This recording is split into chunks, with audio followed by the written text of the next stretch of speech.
नमस्कार बंधुगण, आपण समस्त को गुप्त तंत्र विद्या चैनल रे स्वागत।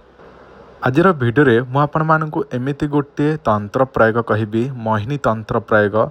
जो मोहिनी तंत्र द्वारा आपण माने जेकोसी व्यक्ति को अति सहजरे मोहिनी करें। से जेकोसी झील हो, जेकोसी पुओ हो किंबा आपणकर स्वामी होंतु किंबा आपणकर स्त्री हुंतु, जी भी होना कहीं आपण जदि यही मोहिनी तंत्र प्रयोग करदेवे ताले से आपणकर ठारे सबुदिन पाई मोहिनी होई रहिजिब।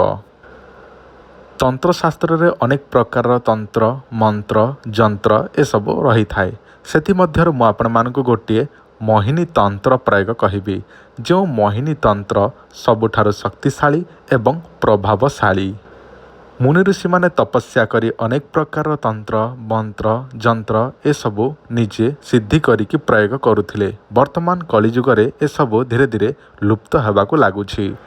किंतु मु आज को 8 वर्ष है चैनल माध्यम वीडियो माध्यम मु जणे आसुछि, जोटा कि आमर गोटे चैनल जोटा कि बड़ चैनल अच्छी टीबीसी ओडिया।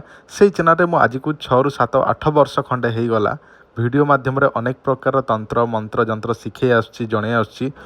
अनेक लोक मैंने शिखुंट जानूंट प्रयोग करुँच। किंतु मु वीडियो माध्यम अनेक गुड़े तंत्र मंत्र जंत्र ता सहित अनेक प्रकार चेरीमूली औषधीय प्रयोग विधि ता सहित अनेक आयुर्वेदिक उपाय अनेक रोगर चिकित्सा विषय में जन थाए। जदि आपण मैंने से चैनल को देखी ना, जदि देखी ताले बहुत धन्यवाद। आउ देखी ना ताले देखी नियंतु टीबीसी ओडिया। आउ एटा मोर नुआ चैनल। यही चैनल आपण मैंने अनेक प्रकार तंत्र मंत्र केवल तंत्र मंत्र ही शिखा पाइबे, जाना पाइबे। तो जदि आपण मैंने तंत्र मंत्र निजे शिखा चाहूँगी ताले यही चैनल टी को सब्सक्राइब करके रखंतु। बंधुगण, मु आपण मानकु जो गछटी देखाउछि एही गछ को द्रोणपुष्पी गछ कहुए। एही गछ द्वारा आपण माने तैयारी करि परिबे सबुठारु शक्तिशाली मोहिनी औषध। आपण गोटे काम करिवे, जो दिनटी पुष्या नक्षत्र शनिवार अछि सेही दिन एही गछर मूल पाखरे पूजा विधि करिकी निजर आपणकर स्वामी स्त्री प्रेमिक प्रेमिका जहाँ को मोहिनी करने को चाहूँगी ताहारी केवल नामटी आपण धरिवे एवं मनरे श्रद्धा विश्वास रखिकी से गछटी को उपाड़े एवं घर को से गछर चेरटी को आनी पकईबे। पुष्या नक्षत्र शनिवार दिन ध्यान देले, जो दिन पुष्या नक्षत्र शनिवार पड़ुछि ताहारी पूर्व दिन संध्या समय गछटी को पूजा विधि करेंगे। ताहापर ही पुष्या नक्षत्र शनिवार दिन आपण आनिबे। शुक्रवार संध्यारे पूजा विधि करेंगे से गछटी को। एतिकी ध्यान रखिए।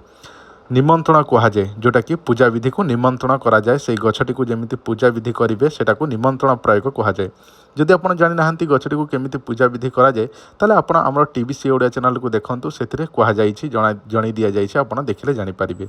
तो आपण गछटी को पूजा विधि करिके सेही गछर चेरटी को आपण आनिबे विधि विधान सहित। ताहापर से चेरटी को आपण कौन करेंगे, शिला पत्थर रे बाटी देवे चिकण करिकी। ताहापर से आपण को मिश्रण करने को पड़ो सोरिष तेल। सोरिष तेल रे से जो चिकण करके बाटी से चेरटी को से मिसई देवे एवं निआरे गरम करेंगे, जमीती कि से चेर से तेल रे मिश्रण हो जलिकी। ताहापर से तेलटी आपण निजर जार ना आनी ता देहरे मात्र आंगुठी लगेबे तेल और ता देहरे लगेदेवे गुप्त भाव में लुचेकिना।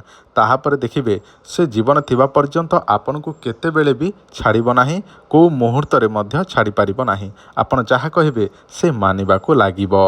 जदि आपण काहाको बशीकरण करने को चाहूँगी, जदि आपण निजर स्त्री निजर स्वामी प्रेमिक प्रेमिका को मोहिनी बशीकरण करने चाहूँगी ताले आपण माने आमको जोगाजोग करी आम ठारो अनेक प्रकार मोहिनी ताबीज, बशीकरण ताबीज, आकर्षण ताबीज, मोहिनी औषध ता सहित आपणकर बशीकरण पाई औषध ताबीज ए सब आपण आपणकर प्रेमिक प्रेमिका स्वामी स्त्रीर ना द्वारा आपण तैयारी करके आम ठारो नबापाई चाहूँगी ताले आपण माने आमको एही नंबर रे जोगाजोग करि परिबे। देखंतु जदि आपणकर दुई जनकर ना फोटो आड्रेस आमको देबे एवं केते टका कौन खर्चा हम आम आपको जनईदेवु। कम से कम 5500 ରୁ 6500 भितर खर्चा होता है। आप जानी रखु आपणकर केते टका खर्चा हम डिटेल्स आमको व्हाट्सएप पठेले आम आपको जनईदेवु।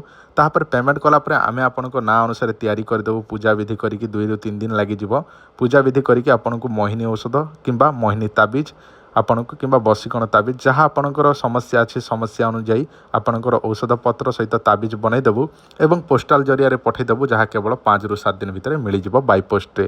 ଯଦି ଆପଣଙ୍କର ସମସ୍ୟା ଅଛି ସମସ୍ୟାକୁ ସମାଧାନ କରିବା ପାଇଁ ଚାହୁଁଛନ୍ତି ତାହେଲେ ଆପଣମାନେ ଆମକୁ ଏହି ନମ୍ବରରେ ହ୍ୱାଟ୍ସଆପ୍ କରନ୍ତୁ। ଯଦି ଆପଣଙ୍କର ତନ୍ତ୍ର ମନ୍ତ୍ର ଯନ୍ତ୍ର ଉପରେ ବିଶ୍ୱାସ ଅଛି ତାହେଲେ ହିଁ ଯୋଗାଯୋଗ କରନ୍ତୁ, ଅନ୍ୟଥା କରନ୍ତୁ ନାହିଁ।